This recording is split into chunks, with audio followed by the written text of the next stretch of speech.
All right. Good evening, everybody. Steve Landau here with Mark Stark and Kyle Trudeau. Welcome to Embrace Tucson, Embrace Your Inner Athlete. Take it away, Mark. Thanks, Steve. I'm Mark Stark. I'm the guy behind the scenes on your left. Julie's the boss, so I'm kind of like the employee that carries the heavy stuff. I do what I'm told. But when I found out you guys were doing this, I was really excited that Kyle was one of the selected athletes to be interviewed, because I've known Kyle ever since he was a little kid. And we were talking a little bit earlier prior to the start of this. A lot of people don't know this about Kyle, but he had a promising motocross career before he ever switched over to bicycles. He was pro level at age 16, probably could have made it to the show, possibly millions of dollars a year. Who knows where he could have gone. And then he switched over to racing mountain bikes. And I was like, what is this guy doing? The biggest mistake he ever made in his life. Boy, I couldn't have been more wrong on anything, because once he hit the mountain bike circuit, he just lit it on fire.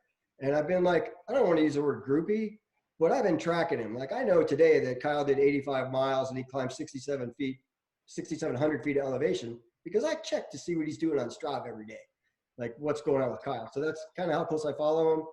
If I'm watching him at the Breck Epic and I see like maybe he didn't have a great stage, I text him, hey man, what's going on with you? No, man, I'm fine. It's just the way this thing played out, so don't worry about it. Everything's good.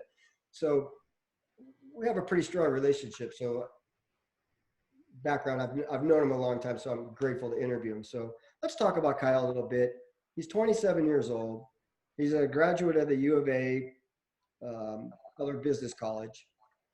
And it's funny because after you graduated, I congratulated him. I said, okay, Kyle, what are you going to do with your life? He goes, man, I think I'm just going to race mountain bikes and see how it plays out. And so far, it's played out great. You're killing on the circuit. You've been with CZ Construction for 5 years. They picked you up, so you're in your 5th season with them. And they're setting you up with Supreme equipment. You were on Scott Sparks last year, and now you're on Specialized Epic S-Works bikes. And it doesn't seem to matter if you're riding a Huffy or a Schwinn or what you're riding, you're gonna kill it. Okay, so some of your highlights are 2015, you were the single speed national champion. That's a big deal. 2017, you placed 2nd overall in the Epic Ride Series. And the big thing that really blew me away was 2017, 24 hours at the Old Pueblo. Tons of people come out there, and it was an especially popular year for them because Lance Armstrong came out with George Hincapie and some of the other team members from Tour de France, who were all in their own right decent mountain bikers. Lance had won Leadville by a lot several times. So I remember having a conversation with you on the starting line. I was like, hey, Kyle, do you think your team can win this? And you said, you know, Mark, I don't really care if we win. We just want to break the course record. We want to do 24 laps. So 24 laps wins it. That's great. You were just really mellow about it. Like, you didn't even look at that like competition. I thought that was great.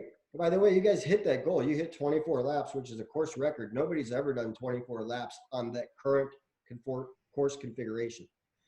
So not only did you do it once, you've done it twice. You did it that year, skipped a year, and then came back again and did a repeat performance, same thing. So for those of you that want to put that into numbers, mountain biking is considerably slower than riding a road bike. And your average speed on the 24-hour mountain bike course is about 17.2, 17.6, depending on your lap, which is like what a halfway above average road biker will ride a bicycle at on the road. So that puts it in perspective a little bit. So 2018, you had kind of an off year. We talked about it a lot. You started to notice that you were fatigued. You were losing a lot of power. And it was discovered through some testing that you only had like 20% blood flow down to some major arteries in your leg. Yeah.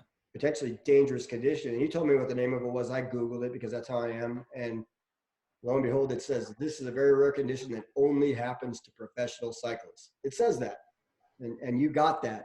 And you were lucky enough to hook up with another figure in the ultra running community. From Pima Vascular, Dr. Luis Leon, who's an amazing vascular surgeon. He fixed you right up, and I think you bounced back pretty well. But in 2018, you decided to enter a race, Big Bear Grizzly National Ultra Endurance. There's a series, but you only just jumped in for one race. Maybe you were bored that weekend or whatever, but you smashed that. You won that, right? 2019, you were third overall in Park City point to point 75-mile endurance race. Again, as I mentioned, 2019, you came back to the 24 hours do Pueblo, smashed it again, 24 laps. Everybody else was an hour behind you at least. So, I mean, that's a pretty remarkable victory there. And who knows really where you're going. So right now, you're just racing mountain bikes and you work part-time at Oro Valley Bikes because you love bikes. I'm sure you love to be around bikes. Yeah. But I got some questions because we're living in weird times right now. We got a new normal, new abnormal.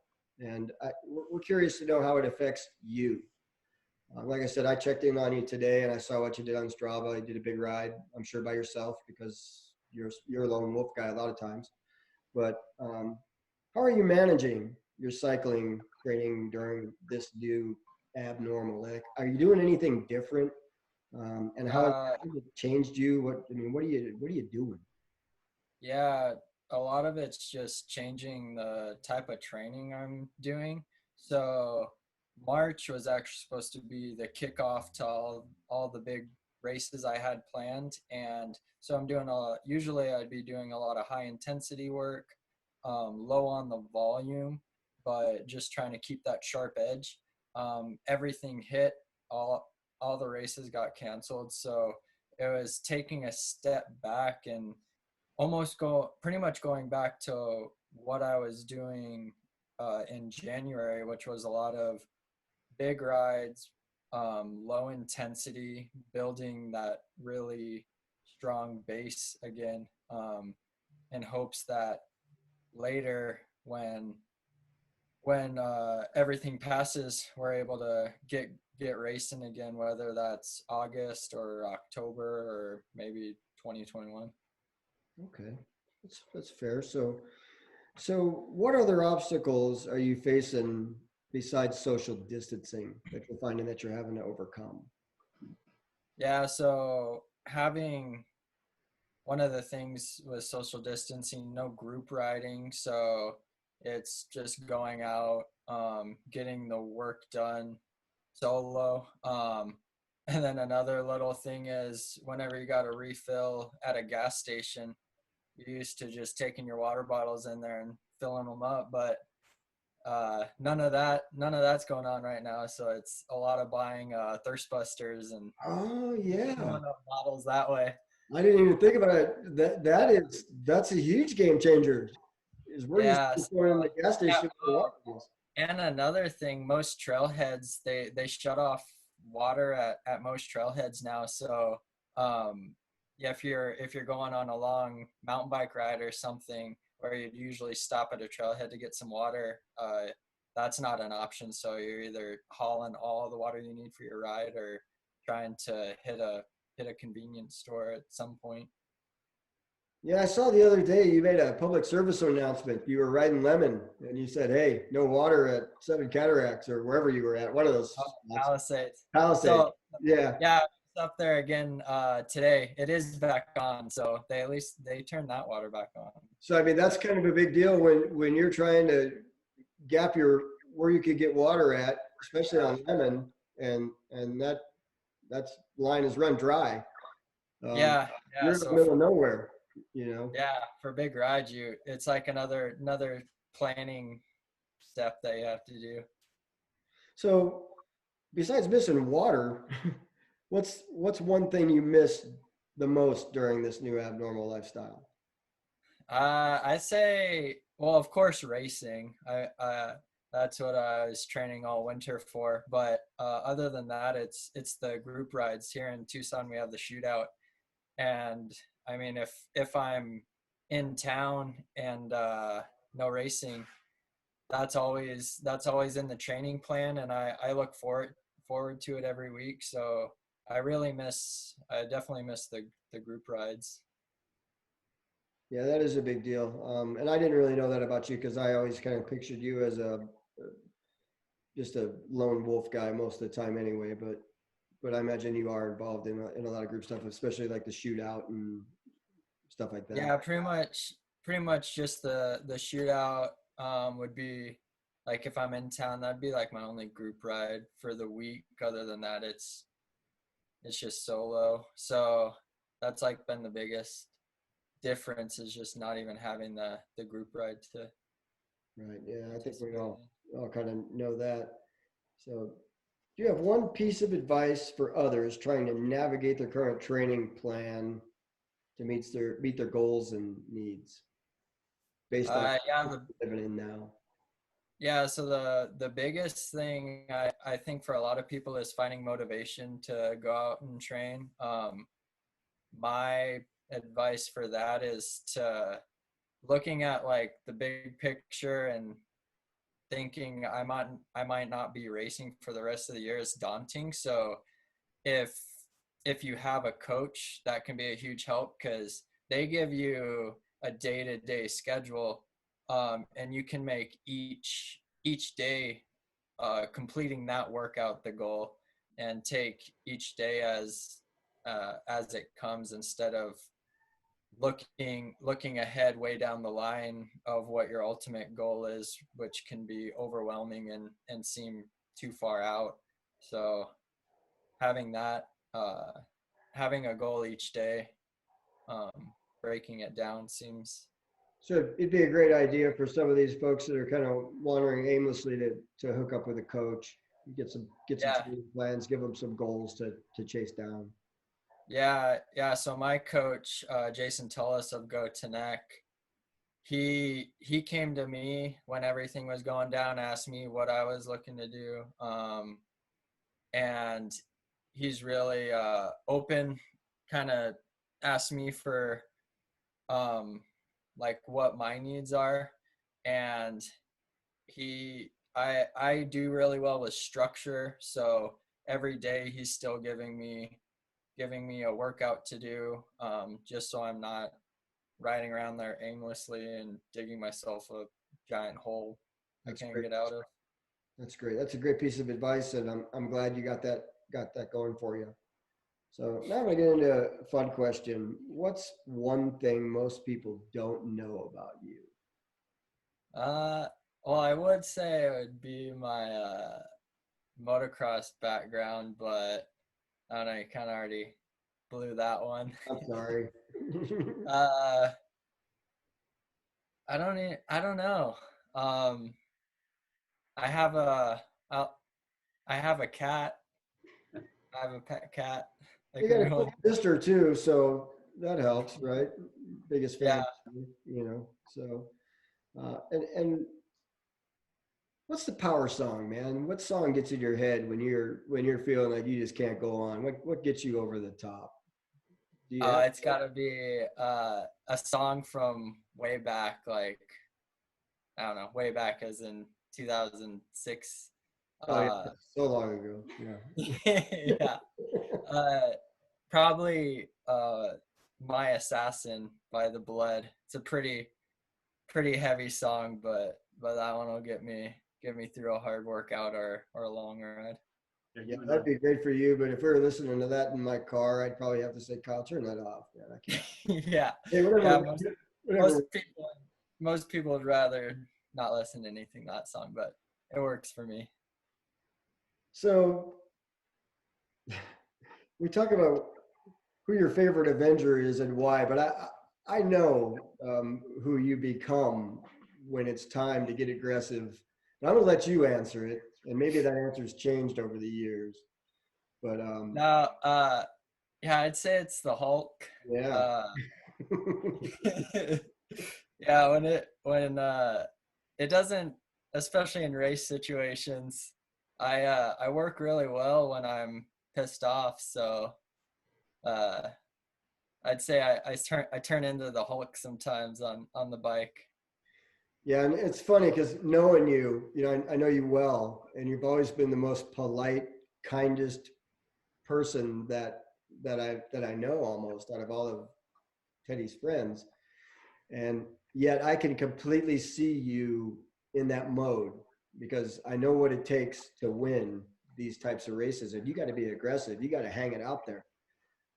Yeah, You got to do things that there's no way in the world I would attempt it. You can pull it off because obviously you got the skill sets for it. but yeah, I knew the Hulk was going to be but one question I got to ask, and I like that you do this because I can always pick you out in the crowd. You got one pink glove, I think. I'm shade blind, so I don't even know what color it is. You got one pink glove and you got one green glove. What's the deal with it? So yeah, so that all started back when I was racing motocross. I would never have matching gloves. One would get a hole, I'd throw that glove away. So then I would have mismatched gloves. And then so when I started racing mountain bikes, I decided to just kind of keep with the trend. But yeah, now it's more of just like my thing, not so much out of necessity. But yeah, I think it's cool though, because I can always tell when you're coming in, and you're so fast that I watched a race that you competed in and you won, and nobody even knew that you came across. 30 minutes later, second place comes in and they announce this guy as the winner. And I'm like, what are you talking about? I've been talking to Kyle for 30 minutes. He's already had a meal and he's kicking back. So I mean, you're fast. And another real quick funny story. We time a lot of races, as you know. And I went up to Kingman to time a mountain bike race, and it was a really good event. And there was a bunch of young, fast guys talking confidently, I guess would be the word that I would use, about how they were fast and they were going to just tear it up. And I name drop you all the time. I don't know if you know that. But I said, hey, man, you guys know Kyle Trudeau? And they looked like their color just went white. And they're like, is he here? And he's doing something else. I said, good. I said, well, how do you rate with him? And they're like, oh, no, man. He's a whole different level, And it made me just really happy to hear that, because these guys, I mean, they were legit. They were fast, but they didn't have nothing on you. So, yeah, just great. I'm so glad that things are working out great for you. I'm glad they got that leg thing fixed for you. And yeah, thank you. I think you gave us some really good insight on what's going on in your head, and maybe answered some questions that'll help some other people along with this. And it's Yeah, I hope so. really been a pleasure talking to you. I know that we're not able to actually see anybody and be close to anybody. So it's always a pleasure to see you and chat with you. And I really wish you the best in your future, because I think you got big things ahead of you. You're just not even at the beginning of your rise. Thank you. I appreciate it. So congrats. So Steve, would you like to mention anything or say anything in closing? I'm just, it's been a pleasure for me just to sit back and listen to Kyle and learn more about what you're doing. It's always an inspiration. On my bike yesterday sometimes. Keep up the good work, man, and get through this time and stay focused on your goals. Hey, I want to share one thing real quick before you go. Can I just? How long ago this was, but I get to say that I was a teammate of yours on the 24-hour race. And this is a picture of young Kyle right over here. And this is Kyle's dad, and this is me, and this is another kid named Adam. So I could say, yeah, I used to be a teammate, Kyle Trudeau. So one day I'm going to get you to sign this. I've joked with you about it before, because I knew you back then before you were a big deal. So it's just been really something to watch you grow, and I just couldn't be more proud to know you, and see where you're going. Couldn't happen to a nicer person. So Thank you. Looks like you got your first groupie, Kyle. yeah, he knows that.